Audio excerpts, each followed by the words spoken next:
नमस्कार जी, नमस्कार। मैं हूं दीपक और आप देख रहे हैं DSK टॉक्स। बिग बॉस 14 का ये जो डे 54-55 था, रोटी, कपड़ा और मकान, ये हमारी इंसानों की 3 आधारभूत ज़रूरतें होती हैं और रोटी और जो बिस्तरा यानी कि कपड़े, इनके ऊपर ही ये एपिसोड खींच के चला दिया गया। इस एपिसोड में कहने सुनने के लिए बहुत ही कम बातें हैं।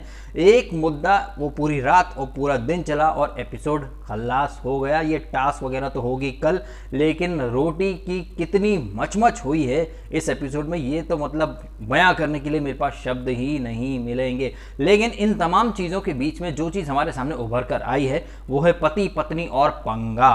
पति अभिनव, पत्नी रुबीना और पंगा कौन? जास्मीन। जिस जास्मीन भसीन की पपेट मास्टर बन चुकी थी एक ज़माने में ये रुबीना, अब कहीं ना कहीं उनका जास्मीन से ही 36 का बड़ा वाला आंकड़ा चल रहा है। कहीं ना कहीं छोटी छोटी 36 के आंकड़े जो है उनके पतिदेव से भी चलते हैं। जब इन दोनों की गाड़ी एक ट्रैक पर नहीं चलती है, पति अगर उत्तर देखता है तो पत्नी कहीं अतरंगी दिशा में ही देखती रहती है। जब पत्नी मुद्दे की बात करती है तो पति भटक जाते हैं मुद्दे से। ऐसे तो काफ़ी अच्छी जोड़ी है इनकी, लेकिन जब ये आर्ग्यूमेंट करते हैं तो फिर एक कहावत कही जाती है कि राम मिलाए जोड़ी, एक अंधा एक कौड़ी।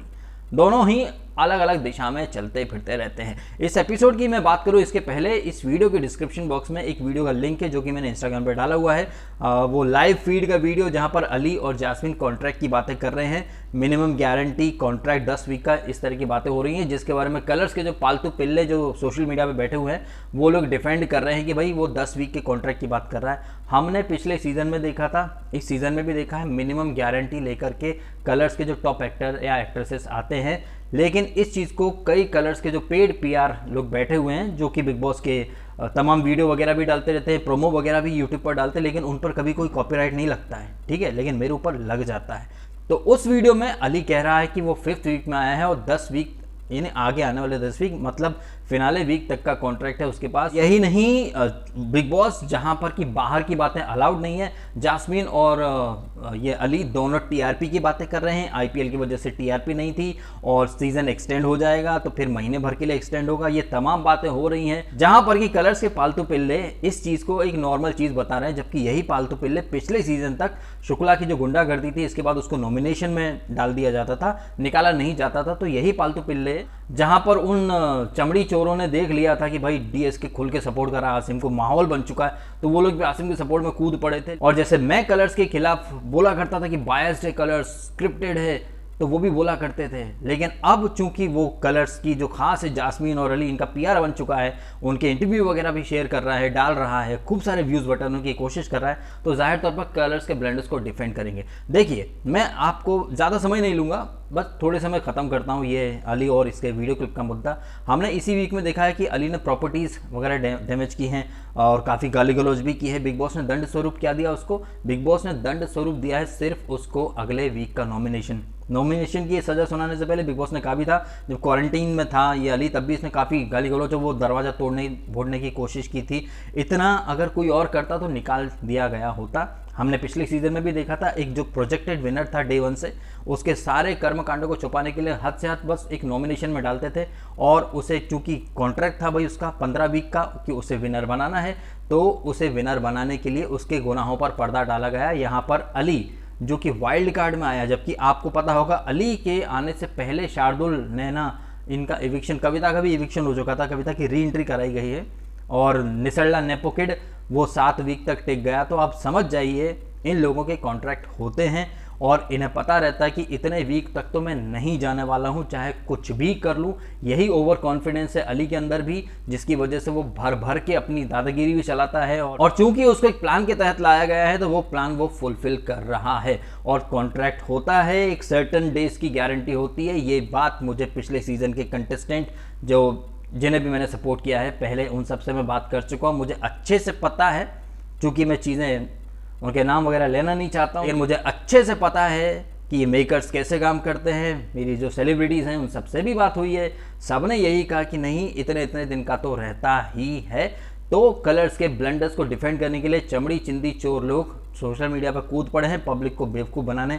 उनके झांसे में मत आइएगा। मैं पहले से कहता चला आया हूँ, इस बार भी कह रहा हूँ कि वोटिंग की कोई इंपॉर्टेंस नहीं है।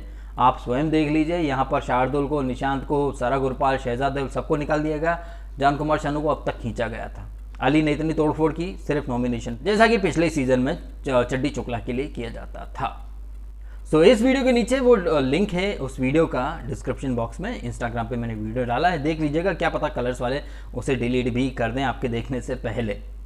हाँ जी भैया, तो इस एपिसोड में चूंकि बंटवारा हो चुका है, किचन इनका है जास्मिन की टीम का और और जो बेडरूम का एरिया है वो है दूसरी टीम का। इस एपिसोड में हमें देखने को मिला कि महानता दिखाना और चूतियापा करने में ज़मीन आसमान का अंतर होता है, लेकिन एजाज को ये बात कौन समझाए। हम डे 1 से देख रहे हैं, एजाज ने भी देखा घर के अंदर रहते हुए कि निक्की कितनी बड़ी डबल ढोलकी है, कितनी बड़ी ड्रामा क्वीन है, कितनी बड़ी झूठी है, कितनी बड़ी वाली नौटंकी है। लेकिन एजाज साहब के अंदर तो महानता के कीड़े कुलबुला रहते, अरे उसका बुखार है, उसके दांत बज रहे थे, अरे बहुत देखा टेम्परेचर है, ये मेरी रिस्पॉन्सिबिलिटी है कि वो कुछ भी नहीं करेगी, वो अंदर चुपचाप सोएगी। हाँ, हमने देख लिया कितना चुपचाप सो रही थी। चिंदी चोटी पना तो इनकी आदत में है। अरे भाई, चोरी से याद आया कि निक्की की चोरी पंती के ऊपर अभिनव द ग्रेटेस्ट चोर ऑफ एपीफिस कह रहा था, ये देखो चोर मेंटेलिटी। बिग बॉस की एक बात तो है, मतलब कितनी जल्दी ना आदमी थूक कर चाटता है और अपनी गलतियां सिरे से इग्नोर कर देता है, दूसरे की गलती के ऊपर ये सब फट पड़ते हैं। जैसे कि अभिनव तुरंत निक्की के ऊपर चढ़ गया कि देखो ये चिंदी चोर मेंटेलिटी के लोग मेकअप। भाई निक्की भरोसे के लायक है नहीं, निक्की भरोसे के लायक बिल्कुल भी नहीं है, और वो इंसान एक नंबर का चूतिया होगा। I am sorry for this word, क्योंकि कई लोगों को चूतिया वर्ड से भी दिक्कत है, लेकिन जो इंसान निक्की पर भरोसा करेगा उसके लिए यही वर्ड सबसे परफेक्ट वर्ड होता है। एजाज ही नहीं, कविता कौशिक को भी पता चला। मैंने कल भी रिव्यू में कहा था कि कविता का निक्की से दोस्ती करना ऐसा है जैसे नादान की दोस्ती जी का जंजाल, गले की हड्डी बन जाती है। निक्की जैसे लोग, भाई इन पर भरोसा नहीं किया जा सकता, ये आस्तीन के सांप होते हैं। आपने इन पर भरोसा किया, एजाज का बढ़िया तरीके से कट गया, और कहीं ना कहीं पूरी टीम एजाज की महानता के ऊपर उसको ठीकरा देने लग गई। एजाज एक नंबर का, मतलब कभी कभी बहुत बेवकूफ़ लगता है एजाज। मुझे तो ऐसा लग रहा है ये कुछ और नहीं, इंसानियत का जो हमने कल के एपिसोड में देखा था कि हम इंसानियत दिखाएंगे, हम इंसानियत दिखाएंगे, जानेंगे हम दिखाएंगे इंसानियत होती क्या है। अच्छे से इंसानियत दिखा ली तुमने, तुम्हारा ही पोपट हो गया पूरी तरह से। रुबीना अभिनव यहाँ पर सही थे, निक्की को नहीं लाना चाहिए था अंदर, और निक्की तो कोई मौका छोड़ती नहीं है अभिनव को नल्ला नल्ला नल्ला बोलने का, भर भर के बेइज्जती करती है। रुबीना की भी बेइज्जती करती है। पवित्रा गए चल भूतनी निकल निकल, और पवित्रा ने भी कुछ बोला था, तेरे बाप से नहीं डरती, बदतमीज बदतमीज। पवित्रा जैसी लड़कियां जब दूसरों को बोले बदतमीज, तो भाई हमें अपनी आंखों और कानों पर भरोसा करना मुश्किल हो जाता है कि भाई पवित्रा से भी बदतमीज कोई हो सकता है क्या, क्योंकि पवित्रा ने तो बदतमीजी का रिकॉर्ड तोड़ दिया। लेकिन पवित्रा अभी थोड़ा इनविजिबल मोड में ही रहती हैं, कभी कभार भूतियापा करने के चक्कर में या फिर गाली गलौज के चक्कर में वो आ जाती हैं, तो उनका ये गेस्ट अपीयरेंस आता जाता रहता है एपिसोड के अंदर। खैर गेस्ट मोड में चलने वाले नहीं, बल्कि जो लीड कास्ट है, Jasmine, Rubina, Abhinav, Ali and Nikki और एजाज, इन 5-6 लोगों की हम बात कर लेते हैं। रुबीना और जास्मीन का तो भाई 36 का आंकड़ा चल रहा है, दोनों एक दूसरे के वर्ड्स पकड़ रहे हैं और दोनों ही के अंदर का जो जहर है वो अब बाहर आ रहा है। यहाँ पर कई लोगों को रुबीना से सिंपैथी हो सकती है। रुबीना ने खाना नहीं खाया, उसे अपनी सेल्फ रिस्पेक्ट बहुत प्यारी है। सेल्फ रिस्पेक्ट के लिए तो भाई रुबीना आपको फुल मार्क्स, आपने खाना नहीं लिया। लेकिन आप याद कीजिए, रात का समय था, आपके पतिदेव ने 2-1 रजाइयाँ दे दी और कुछ कंबल दे दिया और पिलो वगैरह नहीं दी। उसके बाद रात को अली ने बोल दिया था, अली की ये तो मैं तारीफ़ करूँगा क्योंकि उसने जो बोला मुंह पर बोला, पीठ पीछे नहीं बोला कि आई विल रिमेंबर। अभिनव ने भी ऐसे बोला था कि we will remember this thing, कि तुमने कहा था कि तुम चाय या रोटी में से एक ही दोगे, तब आपने भी बोला था कि हम रजाई कंबल में से एक ही चीज़ देंगे, एसेंशियल नॉन एसेंशियल ये सब पंचायत चलती रही थी। तो अली ने रात को बोल दिया था कि हम आपको सिर्फ चाय या रोटी या पराठे में से सिर्फ एक ही चीज़ देंगे, तो उन्होंने वही किया जो उन्होंने बोला। तो यहाँ पर रुबीना और अभिनव के लिए कोई खास सिंपैथी मैं जताऊंगा नहीं। सबसे बड़ी बात इस मुद्दे की नहीं, मैं ओवरऑल बोल रहा हूँ। जब जास्मीन का जो मुद्दा था, जहाँ पर राहुल और उसका पंगा हुआ था, सलमान खान ने क्लिप चलाई थी जहाँ पर साबित हो गया था कि राहुल ने जास्मीन को धमकी नहीं दी थी, लेकिन तब आप अंधी भक्ति में थे, ब्लाइंड फॉलोइंग में लगे हुए थे, आप ब्लाइंड डिफेंड कर रहे थे एकदम ब्लाइंडली जास्मीन के ब्लंडर्स को। अब आपको भाई ऐसा है कि सड़े हुए फल के साथ आप बैठोगे, दोस्तियां निभाओगे। आपको उसने सुपीरियोरिटी कॉम्प्लेक्स वाला बोल दिया था, शार्दुल से पहले नॉमिनेशन इविक्शन के लिए आपका नाम लिया था, उसके बाद भी आप बैठे रहे, तो अली और जास्मीन को तो लगेगा ना कि उनके बगैर आपका कोई अस्तित्व नहीं है। आपके सीरियल का नाम भले ही हो शक्ति अस्तित्व, लेकिन एक्चुअली में आपका कोई अस्तित्व था नहीं, यही मैसेज आया है बाहर। इसी का फायदा जास्मीन जैसे लोग उठा लेते हैं। और ताज्जुब की बात है कि आपको ट्रस्ट भी नहीं था जास्मीन पर, उसके बावजूद उसके साथ आप बैठा करती थी, सारी प्लानिंग प्लॉटिंग आपने जास्मीन अली के साथ रहकर की, और अब वही लोग आपके दुश्मन हो गए हैं। तो आपके गुर्दे भी छिले पड़े हैं कि जास्मीन कैसी किडिश टाइप की बातें करती है, जास्मीन से आपने ये एक्सपेक्ट नहीं किया था। अरे आपने एक्सपेक्ट किया ही क्यों कुछ जास्मीन से? जास्मीन से तो आपको 3-4 वीक पहले ही अपने जो इक्वेशन से बॉन्डिंग थी वो कट ऑफ कर लेनी चाहिए थी। जिस दिन आपको शार्दुल से पहले उसने आपका नाम लिया था कि नहीं रुबीना जानी चाहिए, आपको तो उसी समय से सेफ डिस्टेंस होकर चलना था। सोशल डिस्टेंसिंग, 2 गज की दूरी, मास्क है ज़रूरी। जास्मीन का मास्क तो बहुत पहले से उतर चुका है और आपको बस क्या करना था, 2 गज की दूरी बनानी थी। लेकिन नहीं, आप तो जास्मीन अली के साथ गलबैयाँ करते रहे। आपने अपने आप को दूसरों से एकदम आइसोलेट कर लिया। भाई आइसोलेशन करना ज़रूरी है कोरोना के ज़माने में, लेकिन ऐसे लोगों से आइसोलेशन आपको ज़रूरी जो जहरीले हों, जैसे कि ना कि जास्मीन। लेकिन आप तो वहीं बैठे रहे और अब आपको मुँह की खानी पड़ रही है क्योंकि सब आपके खिलाफ है। आपने किसी से इक्वेशन बनाई ही नहीं, आप अपने सुपीरियरिटी कॉम्प्लेक्स में रहे। जास्मीन के ऊपर आपने अंदर भरोसा किया, लो मार दिया फुटबॉल समझ के आपको, अब जाओ तेल लेने, अली आ गया उसके पास। सो इसलिए यहाँ पर रुबीना और अभिनव के लिए प्रति कोई संवेदना या कोई सिंपति मेरे मन में तो नहीं है। कई लोगों को हो सकती है, लेकिन कहते हैं ना बोया पेड़ बबूल का तो आम कहाँ से पाए, यही फंडा है। जास्मीन से जो दोस्ती करे फिर वो अंत में पछताए। तो अब पछता रहे हो, अब पछताए हो क्या जब चिड़िया चुग गई खेत। ये फंडा है इस एपिसोड में। जास्मीन और रुबीना के तमाम आर्ग्यूमेंट्स अभिनव और रुबीना के भी बहुत हुए हैं। जब वो 4 पराठे आए और रुबीना सेल्फ रिस्पेक्ट में थी, अब भिखारी की तरह जा रहे हो, खाना मांगने जा रहे हो। भैया रात को आपने रजाई कंबल नहीं दी थी, बात तो तभी हो गई थी। आप किचन एरिया में जाके पानी गर्म कर रहे थे, जास्मीन ने खींच लिया था आपके हाथ से। तो भैया अभिनव, अगर आपको चाहिए था कि आपको सारी चीज़ें बराबर मिल जाएँ तो फिर आपको भी थोड़ी पहल दिखानी चाहिए थी। ज़्यादा नहीं तो कम से कम उनकी रजाई गद्दे या जो भी था वो दे देते ना, बेडरूम में उनको सोने नहीं देते, बाहर तो सारा सामान दे ही सकते थे।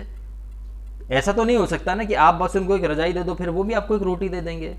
यहाँ पर इंसानियत नहीं, ये तो टास्क चल रही है, तो गेम चल रहा है यहाँ पर। तो फिर गिव एंड टेक होता है, टिट फॉर टेट वाला फंडा है भाई, जितना दोगे उतना मिलेगा आपको। तो यहाँ पर तो कोई सिंपत्ति या फिर इंसानियत का तकाजा होता ही नहीं है। जैसे कि आप बोल रहे थे कि ये खाना बनाया, जताया, भूखा रखा, ये मुद्दा हाईलाइट करके अली और जास्मीन की टीम ने किचन एरिया जीता। लेकिन जास्मीन वही कर रही थी, सॉरी यहाँ पर जास्मीन ने खाना बना के दिया था आपको, लेकिन यहाँ भी कंडीशन है जैसा आपने ट्रीट किया आपको वैसा ही ट्रीट किया। ऐसा बिल्कुल भी नहीं है कि उन्होंने खाना आपको नहीं दिया हो, भले ही पतले पराठे बना के दिए हो, लेकिन दिए तो सही।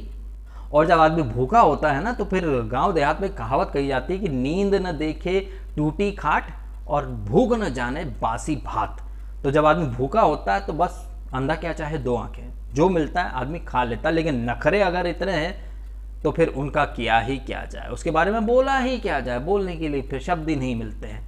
अच्छा, शब्दों पर ही टिकते हैं। और शब्द जो है राहुल वैद्य के, वो करारे 1 लाइनर्स भर के मारता है। लेकिन राहुल वैद्य का अगर आप देखें इस एपिसोड में, उसका पूरा फोकस सिर्फ एजाज के ऊपर है।